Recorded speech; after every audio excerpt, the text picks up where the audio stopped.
আমি কৈছোৱে যে আচলতে আদিত্য হাকলাৰী বা ট্ৰাইবেল সংঘই চৰকাৰী এজেণ্ট হিচাপত কাম কৰি আহিছে। যোনটো কথা চৰকাৰে ক'ব লাগে সেই কথাটো আজি ট্ৰাইবেল সংঘৰ সাধাৰণ সম্পাদক আজি আদিত্য হাকলাৰী ডাঙৰীয়া কৈ আছে। মানসিকতা তেখেতসকলে মনত পুহি ৰাখিছে এই ভাগৰ যিটো ৰাজনীতি, এই কুটিল ৰাজনীতিটো আমি কেতিয়াও হ'বলৈ নিদিওঁ আৰু ছাকচেছ হ'বলৈ নিদিওঁ। এই কথা স্পষ্ট। আমি 6 জনগোষ্ঠী একত্ৰিত হৈ আছো, আদিবাসী জনগোষ্ঠী একত্ৰিত হৈ আছো আৰু আমাৰ যিটো গণতান্ত্ৰিক যিটো আন্দোলন এইটো বাহাল থাকিব আৰু ন্যায্য প্ৰাপ্তিৰ অধিকাৰ আমি হাসিল কৰি ল'ম। এই কথা স্পষ্ট। এই ক্ষতি হয় নহয় এইটো চৰকাৰে নিশ্চিতভাৱে চালি জাৰি চাব। গতিকে সেইকাৰণে আমি ক'ব বিচাৰিছো যে আদিত্য হাকলাৰী ডাঙৰীয়াই এই আমাৰ যিটো দাবী ন্যায্য প্ৰাপ্তিৰ যিটো অধিকাৰ, এই অধিকাৰক বিৰোধিতা কৰি তেখেতৰ কোনো লাভ নহয়। কথাটো স্পষ্ট।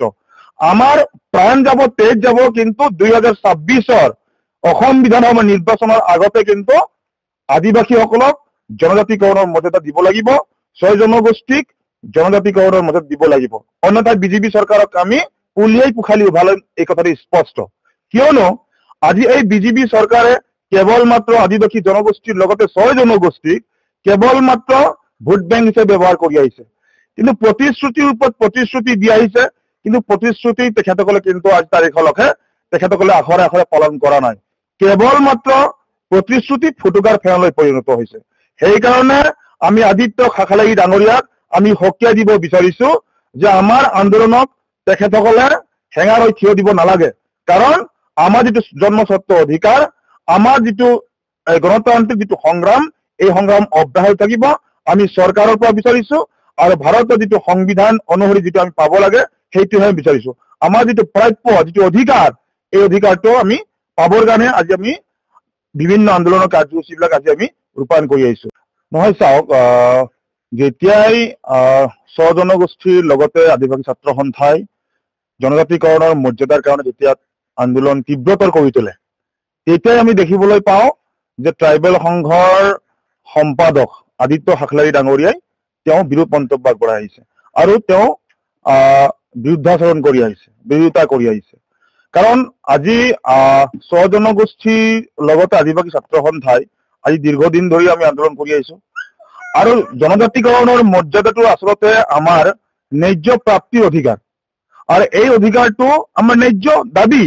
আৰু সেইকাৰণে আজি যেতিয়াই 6 জনগোষ্ঠীৰ লগতে আদিবাসী ছাত্ৰ সন্থাই যেতিয়া আন্দোলন তীব্ৰতৰ কৰি দিয়ে, তেতিয়া আমি দেখিবলৈ পাওঁ যে আদিত্য হাকলাৰী ডাঙৰীয়াই বিৰোধিতা কৰি আহিছে।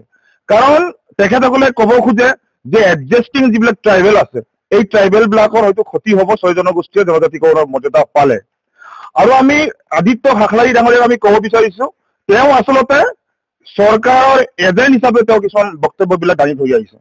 কাৰণ যেতিয়াই তীব্ৰতৰ হয় আন্দোলন, যেতিয়া আজিৰ তাৰিখত যিহেতুকে ৰাজ্যসভাত জনজাতিকৰণৰ যিটো প্ৰক্ৰিয়া, এই প্ৰক্ৰিয়া উত্থাপন হৈছে আৰু উত্থাপন হোৱাৰ পিছত আজি হয়তো বিভিন্ন ষড়যন্ত্ৰমূলকভাৱে চৰকাৰখনে এই ৰাজ্যসভাত আমাৰ জনজাতিকৰণৰ যিটো দাবী, যিটো বিল, সেই বিলটো তেখেতসকলে তাতে ওলোমাই থৈছে। কিন্তু আজিলৈকে তেখেতসকলে কোনো ধৰণৰ ত্বৰান্বিত কৰা নাই প্ৰক্ৰিয়াটো।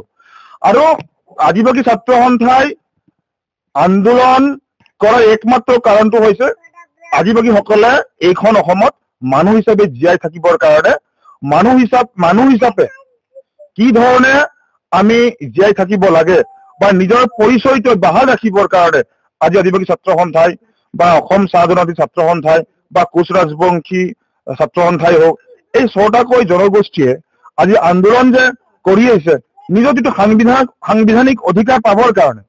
আমি ট্ৰাইবেল সংঘৰ বা আদিত্য হাকলাৰী ডাঙৰীয়াৰ পৈতৃক সম্পত্তি আচলতে আমি বিচাৰিব যোৱা নাই। আমাৰ যিটো সাংবিধানিক যিটো অধিকাৰ, আমাৰ যিটো জন্মস্বত্ব যিটো অধিকাৰ, সেই অধিকাৰটোহে আমি বিচাৰি গৈছো।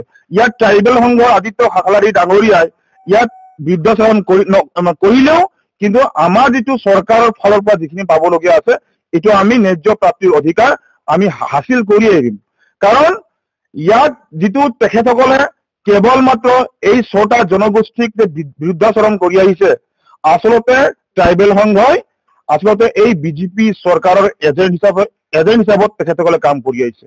এটা দেখ কথা, স্পষ্ট কথা। কাৰণ চৰকাৰক আমি প্ৰেছাৰ ক্ৰিয়েট আমি কৰি আহিছো। আমি যেতিয়া চৰকাৰক যেতিয়া আমি চাপ দিওঁ, যেতিয়া আমি প্ৰেছাৰ ক্ৰিয়েট কৰো, তেতিয়াই ট্ৰাইবেল সংঘই সৌহিদাখন প্ৰেছ মিট পাতি তেখেতসকলে সিদ্ধান্ত লৈছে যে কেইটামান জনগোষ্ঠীক জনজাতিকৰণৰ মৰ্যাদা পালে তেখেতসকলৰ কোনো আপত্তি নাই। কোচ ৰাজবংশী বা আদিবাসী চাহ জনগোষ্ঠীসকলে যেতিয়াই নেকি এই জনজাতিকৰণৰ মৰ্যাদা পাব তেখেতসকলৰ বোলে ক্ষতি হ'ব।